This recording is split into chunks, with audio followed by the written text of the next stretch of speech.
आज मैं आपको एक कहानी सुनाने जा रही हूँ। यह कहानी मैंने तो नहीं लिखी, लेकिन ये कहानी बहुत अच्छी है, दिल को छूने वाली है। इस कहानी को आप ध्यान से सुनिए, आपको बहुत अच्छी लगेगी। अपने बच्चों को ज़रूर सुनाएं। एक बहुत ही बड़े उद्योगपति का पुत्र कॉलेज में अंतिम वर्ष की परीक्षा की तैयारी में लगा हुआ था। उसके पिता उसकी परीक्षा के विषय में पूछते तो वह जवाब में कहता, हो सकता है कॉलेज में अव्वल आऊं। अगर मैं अव्वल आया तो आप मुझे वो महंगी वाली कार लाकर दोगे ना, जो मुझे बहुत पसंद है। पिता ने खुश होकर कहा कि हाँ ज़रूर, वह कार तुम्हें लाकर दूंगा। ये तो उनके लिए आसान था, क्योंकि उनके पास पैसों की किसी प्रकार की कोई कमी नहीं थी। जब पुत्र ने सुना तो दोगुने उत्साह से पढ़ाई करने लगा और रोज कॉलेज आते जाते वो शोरूम में रखी उसी कार को देखता जो वह लेना चाहता था।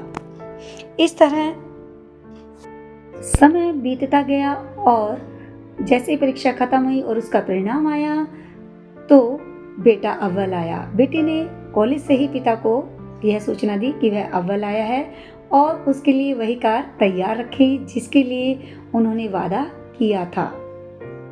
अपने सपनों की कार के बारे में पिता से बात करने के बाद वह घर की ओर जा रहा था और मन ही मन सोच रहा था कि उसे आज उसके सपनों की कार जरूर मिलेगी।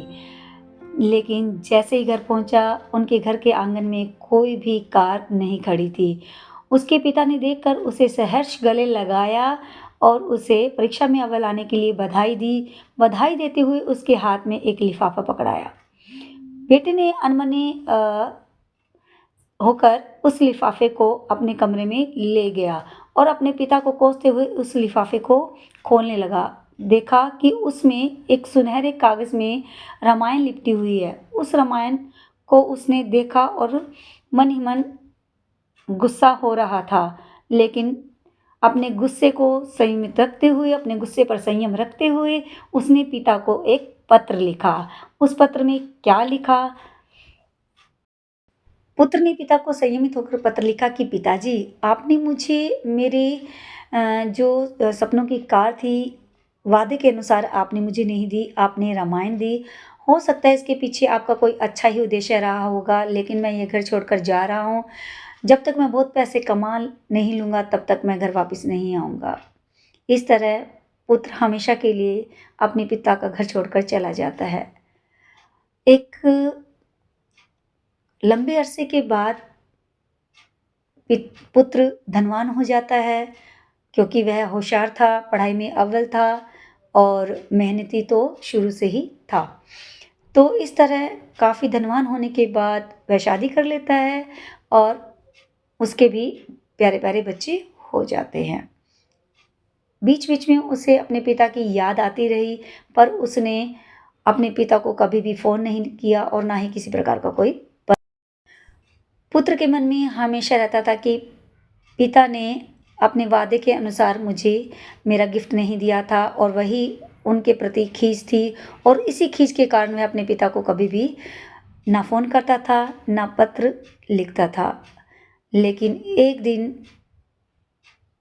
उसने अपने पिता को फ़ोन करने की ठानी और अब कांपते हाथों से अपने पिता को फ़ोन करने लगा।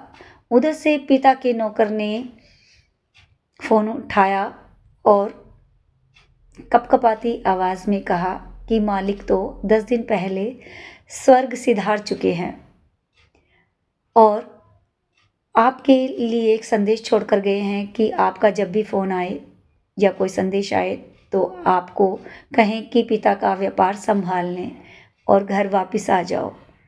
इस तरह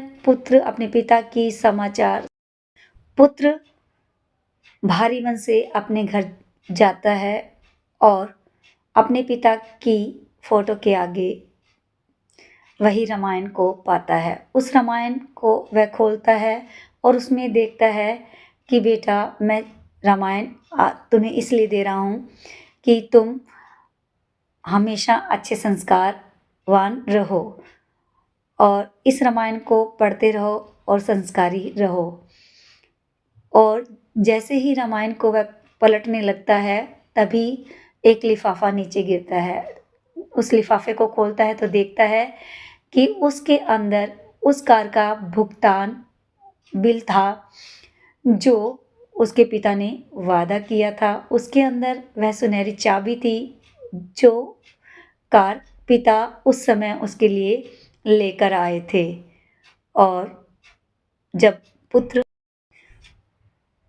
पिता के उस अनमोल उपहार को देखकर, अनमोल वचनों को पढ़कर बेटा धड़ाम से नीचे गिर जाता है और फूट फूट कर रोने लग जाता है। लेकिन अब उसके पास पछताने के लिए और कुछ नहीं था। यह कहानी तो आपने सुनी और आपको पसंद भी आई होगी। लेकिन अगर हम देखें तो इस कहानी में एक पाते हैं कि जो उपहार की पैकिंग को देखकर बेटा उसे अस्वीकार कर देता है और पिता से नाराज़ होकर वह घर छोड़कर चला जाता है, उनके प्यार से वंचित रह जाता है। उसी तरह ईश्वर हमें किसी न किसी रूप में उपहार देते हैं, गिफ्ट देते हैं, लेकिन हम ठीक उसी लड़के की तरह उसकी पैकिंग को देखकर उसे अस्वीकार कर देते हैं। तो गिफ्ट किसी का भी दिया हुआ हो, उपहार किसी का भी दिया हुआ हो, उसे अनदेखा नहीं करना चाहिए, उसे स्वीकार करना चाहिए, चाहे वह किसी का भी हो। धन्यवाद। आपको ये कहानी पसंद आई होगी और अंत में मैं यही कहना चाहूँगी, हमेशा खुश रहिए, प्रसन्न रहिए। ज़िंदगी में उतार चढ़ाव आते रहते हैं और उन्हीं उतार चढ़ाव के अनुसार हमें अपने आप को ढालना चाहिए और एक समय का इंतज़ार करना चाहिए और ईश्वर के द्वारा दी गई हर चीज़ को खुश होकर स्वीकार करना चाहिए। धन्यवाद।